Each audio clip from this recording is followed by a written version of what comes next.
안녕하십니까. 이어서 경남 소식입니다. 72년 전 일본 히로시마에 원자폭탄이 떨어져 한국인 수만 명이 숨지고 생존자들은 오늘날까지도 후유증에 시달리고 있는데요. 이들의 넋을 기리고 참상을 기억하기 위한 원폭 자료관이 국내에서 처음으로 합천에 문을 열었습니다. 차주화 기자가 다녀왔습니다. 불에 탄 전신주가 꺾여 있고 건물은 곳곳이 깨지고 무너졌습니다. 72년 전 오늘 일본 히로시마에 원자폭탄이 투하된 현장을 재현한 전시장입니다. 당시 일본에 머물다 숨진 한국인은 3만 5천여 명. 겨우 살아남았지만 피폭 후유증에 시달리는 생존자들은 전시장을 보며 그날의 참상을 떠올립니다. 9살 때. 그래갖고 목이 메인데 용이야. 강을 건너가려고 그 다리 외나무 다리인데 불이 펄펄 땡기고 가 지나가는데 막 날 살리라고 감지르고 눈물이 다 납니다. 원폭 피해 72년 만에 국내에서 처음으로 합천에 원폭 자료관이 문을 열었습니다. 당시 참상을 기록한 영상과 사진, 원폭 피해자들의 생생한 증언록과 일본에서 사용한 유품 등이 전시되고 그동안 흩어져 있던 피해자 실태조사서와 구술록 등 2만여 점의 자료를 보관하고 있습니다. 국내에서 원폭 피해자가 가장 많아 한국의 히로시마로 불린 합천군에서 3년 동안 추진한 끝에 21억여 원을 들여 개관한 겁니다. 피해에 대한 참상을 이 세상에 널리 알리고 또 앞으로 그러한 비핵화를 통해서 이런 참상이 있어서는 안 되겠다 하는 국민들의 산교육장을 만들고자 72년 동안 제대로 된 피해 실태 조사와 지원을 받지 못했던 원폭 피해자들은 자료관 개관으로 그동안의 서름을 조금이나마 씻어내립니다. 이제 국가가 국민을 책임까지 보이고 지금까지 국민을 소외되고 그대로 버려다 뒀습니다. 조그만 자료관이지만도 아주 세계에서 최고 의미가 있는 이런 큰 자료관으로 저는 생각하고 있습니다. 국내에 생존한 원폭 피해 1세는 2,500여 명. 2세와 3세로까지 이어지고 있는 원폭의 고통을 기억하려는 발걸음이 시작됐습니다. KBS 뉴스 차주화입니다. 다음 소식입니다. 2018 평창 동계올림픽이 6개월 앞으로 다가왔습니다. 동계 스포츠의 불모지라 불리는 경남에서 미래의 올림픽 메달리스트를 꿈꾸는 빙상계 유망주들을 이정하 기자가 만나봤습니다. 새하얀 얼음판 위 호루라기 소리와 함께 아이스하키 훈련이 시작됩니다. 초등학생이 주축이 된 아이스하키 유소년팀 창원 데블스. 스케이트를 신고 스틱을 동시에 다뤄야 하는 아이스하키는 균형과 순발력, 빠른 판단력까지 필요한 종목입니다. 하키는 함께하는 운동이어서 협동력도 키우고 그럴 수 있어서 좋아요. 동료들끼리 협동하면서 골을 넣을 때가 제일 좋고요. 창원 데블스는 올해 전국 동계체전에서 아이스하키 초등부 동메달을 따냈고 매년 유소년 국가대표에도 2~3명씩 선발될 만큼 성장하고 있습니다. 날카로운 스케이트 날이 빙판을 가릅니다. 속도로 승부하는 쇼트트랙에서는 코너링이 핵심입니다. 코너 돌 때 왼발을 더 낮추려고 하는 그것을 연습하고 있어요. 오른발은 누구나 잘 탈 수 있기 때문에 왼발을 더 잘해야 스케이트를 잘 탈 수 있어요.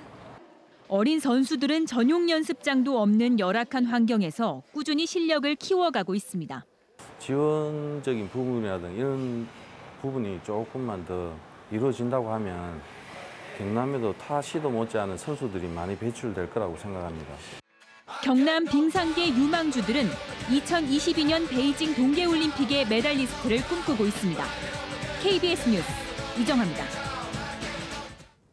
영남권 소식입니다. 울산과 부산의 주력 산업인 조선해양산업의 경쟁력을 높이기 위한 조선해양미래산업연구원 설립이 정부의 국정운영 5개년 계획에 포함되면서 속도를 내고 있습니다. 울산시는 오는 2020년쯤에 착공해 2022년에 완공할 예정입니다. 보도에 박중관 기자입니다. 대선 후보이던 지난 4월 울산을 방문한 문재인 대통령은 조선업의 경쟁력 강화를 약속했습니다. 조선산업이 세계적 불경기를 극복하고 경쟁력을 높일 수 있도록 적극 지원하겠습니다. 그러면서 조선해양플랜트 연구원 설립을 약속했고 정부의 국정운영 5개년 계획에도 포함됐습니다. 이에 따라 울산시는 산업부와 협의에 들어가는 등 설립 작업에 속도를 내고 있습니다. 명칭도 한국조선해양미래산업연구원으로 바꾸고 산업부와 사업 규모와 입지 등을 협의하고 있습니다. 5천억 원을 들여 500명의 인력으로 조선해양 플랜트의 원천 기술 개발과 실용화 연구, 정보통신 기술을 기반으로 한 플로팅 선박 연구, 해양 플랜트 해체 산업 연구 등을 주로 맡길 계획입니다.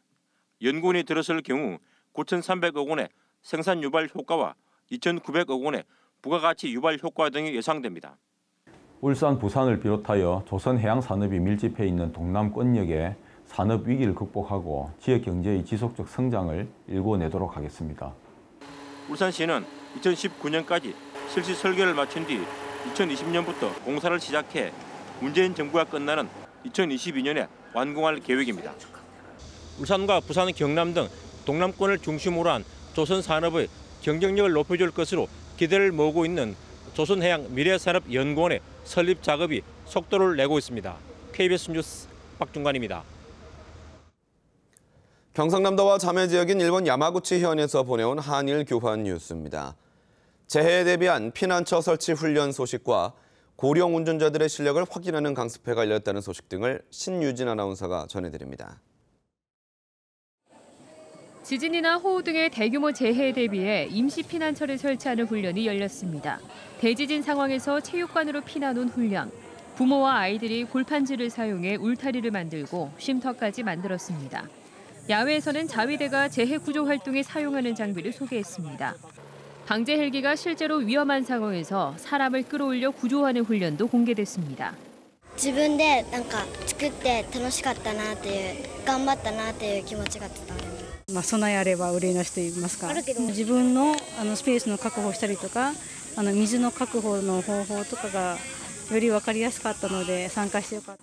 이번 훈련은 재해가 발생했을 때 피난과 구조 상황에서 당황하지 않고 대처 능력을 높이도록 마련됐습니다. 고령의 운전자가 자동차 학교 강사와 함께 교습용 차를 운전합니다. 운전자는 좌회전을 할 때 장애물을 확인하거나 시야가 나쁜 교차로에서 일시 정지하는 등 안전 운전 방법을 배웠습니다.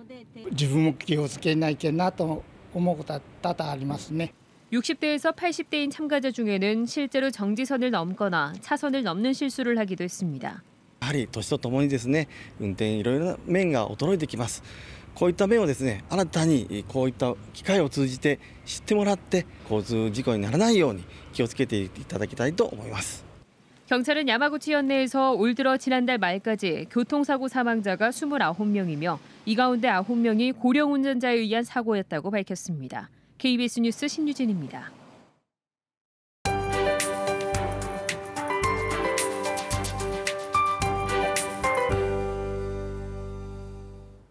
지난 주말 태풍이 일본으로 비껴가면서 한반도로 많은 양의 열기가 유입됐습니다. 어제 경남 지방은 밀양이 무려 39도까지 올라가는 등 전국에서 가장 높은 기온을 기록했는데요. 그 밖에도 대체로 35도 이상으로 무척 뜨거웠습니다. 가을의 첫 번째 절기 입추인 오늘도 찜통 더위는 계속되겠습니다. 오후에 내륙 지역에서만 소나기가 한 차례 지나면서 열기를 잠시나마 식혀주겠는데요. 최고 40mm가 예상되고 벼락과 돌풍을 동반하는 곳도 있겠습니다. 오늘 경남 지방은 북태평양 고기압의 가장자리에 들겠습니다. 때때로 구름이 많이 지나며 오후에는 대기가 불안정하겠는데요. 지금은 맑은 하늘 보이고 있습니다. 오늘도 경남 지역 모든 시군에는 폭염경보가 계속됩니다. 아침부터 뜨거운데요. 거제가 벌써 30도까지 올라 있고 그 밖에도 30도에 육박합니다. 낮 기온은 밀양이 38도로 어제만큼 덥겠습니다. 경남 서부 지역도 함양과 거창이 35도, 사천이 38도까지 오르겠습니다.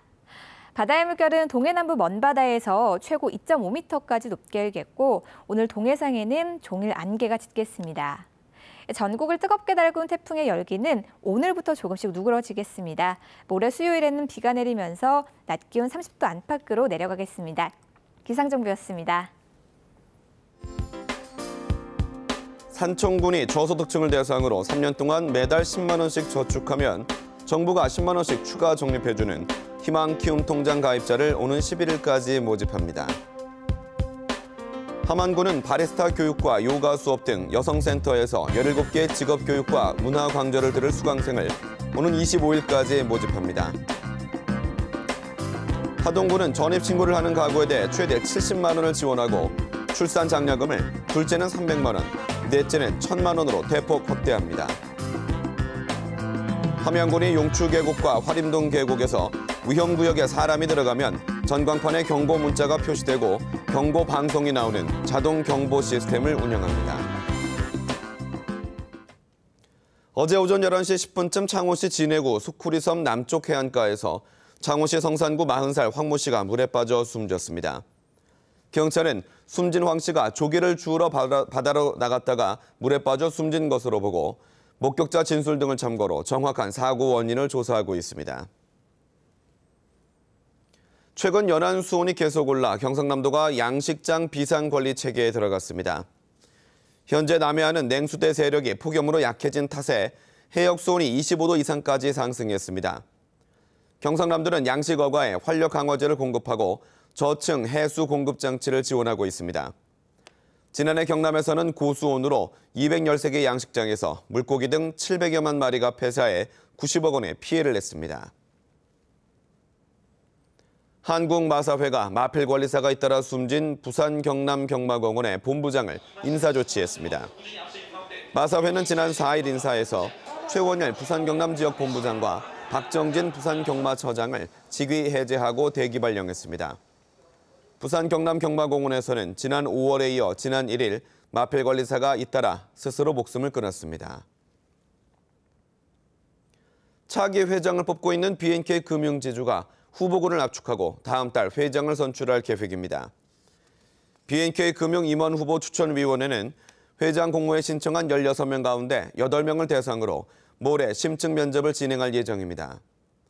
B&K 금융은 면접을 거쳐 이달 중순에 후보를 확정하면 다음 달에 열리는 주주총회 안건으로 상정할 계획입니다. 경상남도가 저비용 항공사 설립을 추진 중인 가운데 저비용 항공사가 매년 급성장하는 것으로 나타났습니다.